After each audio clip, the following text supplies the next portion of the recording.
Iphinde yahlehliswa futhi ingqungquthela yokukhetha ubuholi ophikweni lwentsha ye-ANC. Le ngqungquthela yama-26 obekumele ibanjwe kule nyanga isizobanjwa ngoNhlaba. Kube nezinkinga zokuhlolisisa ubulungu bamalungu eqembu nokuyikona ekholele ekutheni ivele ihlehle ingqungquthela.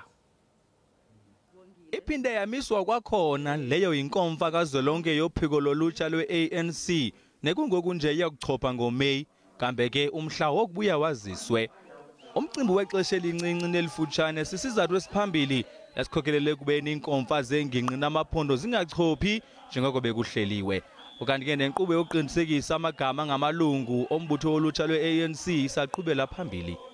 The NYTT has resolved to review the date of the 26th National Congress in light of the delays as it relates to verification and membership capturing process.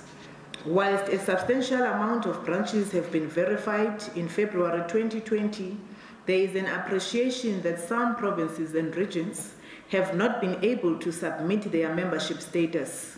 Kodwa nangona kunjalo uMahamba ehlala ukhaba ngawomane kwelithi be-NYTT bazalele ndle ukuchophela inkomfa njengoba beyalelwe yi-ANC.